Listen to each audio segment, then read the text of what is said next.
नरेंद्र मोदी, अमित शाह जैसे लीडर्स देखिए सिर्फ टारगेट किया जाता है बॉगी S5 और S6 को, जिसमें पत्थर फेंके जाते हैं। पहले प्रोडक्ट्स होते हैं जैसे पेट्रोल पंप हो गया, डीजल हो गया, पेट्रोल हो गया, उन चीजों को फेंका जाता है। हॉस्पिटल के बाहर लोग जमा होने लगते हैं, वहाँ पे नारेबाजी, सोसाइटी के अंदर घुसना चालू हो जाते हैं और जितने भी घर थे, अपार्टमेंट थे, उनको आग लगाना चालू कर देते हैं। तो बेसिकली उसी सोसाइटी में ये चीज कहीं ना कहीं हाथ से निकलती हुई दिखी। अभी रिसेंट में एक मूवी निकलती है जिसका नाम है साबरमती। ये मूवी एक सच्चा इंसिडेंट पर बनाया हुआ है, एक सच्ची घटना को दिखाता है। ये मूवी इतना ज्यादा पॉपुलर हो रहा है कि इसे हमारे इंडिया के बड़े बड़े पॉलिटिकल लीडर जैसे नरेंद्र मोदी, अमित शाह जैसे लीडर्स देख रहे हैं। इतना ही नहीं, ये मूवी देखने के बाद काफी लोगों को क्लैरिटी भी मिल रहा है कि एक्चुअली में वहां गुजरात में उस टाइम पे गोधरा कांड में हुआ क्या था। बेसिकली ये तो एक अलग बात है। आज हम बात करेंगे उसी गोधरा कांड पे कि एक्चुअली में वहां पर हुआ क्या था, क्या क्या वहां पर चीजें आज भी रहस्य बनी हुई है। तो सबसे पहले बात है फरवरी 2002 की। होता कुछ ऐसा है कि उत्तर प्रदेश के अयोध्या में एक यज्ञ ऑर्गेनाइज कराया जाता है VHP की तरफ से, विश्व हिंदू परिषद की तरफ से। उस यज्ञ में पूरे ऑल ओवर इंडिया से, हर जगह से राम भक्त आते हैं, शरणार्थी आते हैं। ठीक वैसे ही गुजरात से भी कई शरणार्थी जाते हैं। और जब वो यज्ञ खत्म हो जाता है तब लोग अपने अपने घर जाते हैं। और वैसे ही उत्तर प्रदेश से गुजरात जितने भी लोग आ रहे थे वो साबरमती एक्सप्रेस से आ रहे थे।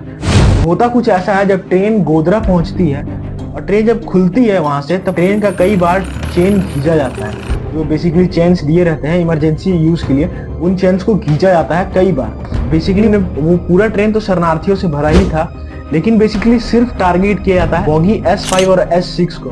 बेसिकली उन बॉगीज में काफी ज्यादा राम भक्त थे और उस बॉगी को टारगेट किया जाता है और उन बॉगी में पत्थर फेंके जाते हैं। और जब पत्थर फेंकने के बाद अंदर के लोगों ने अपने खिड़की दरवाजा बंद कर लिए, तब बॉगी के बाहर जितने भी जलाने वाले प्रोडक्ट्स होते हैं जैसे पेट्रोल पंप हो गया, डीजल हो गया, पेट्रोल हो गया, उन चीजों को फेंका जाता है, उन चीजों को बॉगीज के ऊपर फेंका जाता है। और उसकी वजह से बॉगी में आग लगती है S5 और S6 में। और आप बिलीव नहीं करोगे, उस आग लगने की वजह से 59 लोगों की ऑन दी स्पॉट डेथ हो जाती है, जिसमें 27 वुमेन और 10 बच्चे होते हैं।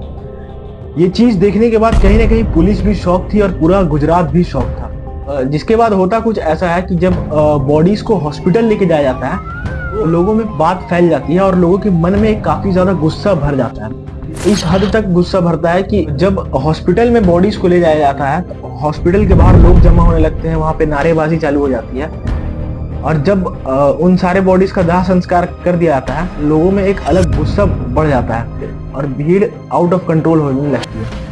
वहां पे हॉस्पिटल के बाहर जितने भी पुलिस ऑफिसर्स या कांस्टेबल थे, उनको कहीं ना कहीं ये लग रहा था कि अब सिचुएशन हमारे हाथ से निकल सकता है। और पुलिस ने अपने हेडक्वार्टर्स पे इन्फॉर्म भी किया और ठीक ऐसा ही हुआ। उसके थोड़े ही देर बाद काफी ज्यादा लोग दंगे करने लगे। बात इस हद तक पहुंच गई थी कि लोग मारने मरने पे तुलाए थे।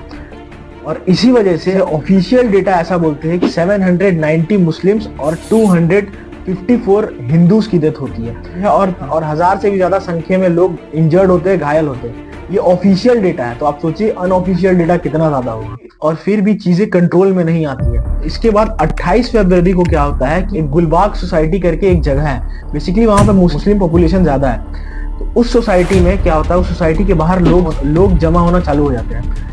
और जैसे ही दिन के 11-12 बजते हैं, लोग उस सोसाइटी के अंदर घुसना चालू हो जाते हैं और जितने भी घर थे, अपार्टमेंट थे, उनको आग लगाना चालू कर देते हैं। तो बेसिकली उसी सोसाइटी में कांग्रेस के एक MP जिनका नाम ईशान जाफरी है, वो भी उसी सोसाइटी में रहते हैं। तो सारे मुस्लिम्स क्या कर रहे थे, उनके घर जा रहे थे और उनसे रिक्वेस्ट कर रहे थे कि वो पुलिस से इन्फॉर्म करे इस चीज के लिए।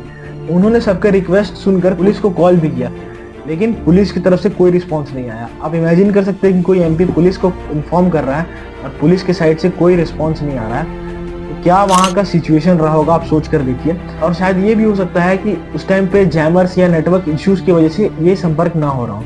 कई लोग अलग अलग चीजें बोलते हैं और ठीक थोड़ी देर बाद उनके साथ वहां पर 60 से भी ज्यादा लोगों को मार दिया जाता है। पहले तो वहां पे सारे घर को जला दिया जाता है और जितने घर बचते हैं उनको इस हद तक डैमेज किया जाता है, वो घर अब रिकवर होने के हाल में भी नहीं थे। वो 2 बॉगी जलने के बाद जो हिंदू संगठन थे VHP, बजरंग दल या RSS, उनके लीडर इतने ज्यादा गुस्से में थे। जो रीजनल लोग थे उनके अंदर भी काफी ज्यादा गुस्सा बढ़ चुका था।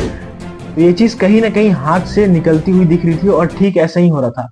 अब खुद सोचिए कि 1000 की तादाद में अगर लोग मर रहे हैं तो क्या वहाँ का सिचुएशन, वहाँ का मंजर क्या रहा होगा। और सिर्फ इतना नहीं, आज भी कई चीजें हैं जो कि मिस्ट्री बनी हुई है, रहस्य बनी हुई है। पहली चीज तो वहां पर उस बॉगी में आग लगा कैसे, क्योंकि ये चीज किसी एक या दो लोग की मदद से नहीं किया जा सकता।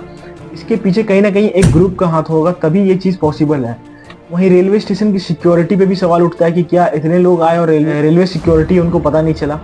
दूसरी चीज़ कि इतने लोगों के पास हथियार कहाँ से आए, ये सब चीज़ें क्वेश्चन उठते हैं। जिसके बाद पुलिस की तरफ से ये कहा जाता है कि वहाँ के कुछ स्थानीय मुस्लिम लोगों के द्वारा और कुछ मुस्लिम संगठन के द्वारा ये चीज़ को अंजाम दिया जाता है। इसके बाद एसआईटी भी इन्वेस्टिगेशन करती है और कहीं ना कहीं सुप्रीम कोर्ट का भी इस चीज़ में इन्वॉल्वमेंट होता है और डिसीजन भी आता है, और जो लोग दोषी मिलते हैं उनको सजा भी मिलती है। उस मूवी में कई ऐसी चीज़ें दिखाई गई हैं जिसे देखने के बाद आपको क्लैरिटी मिलेगा।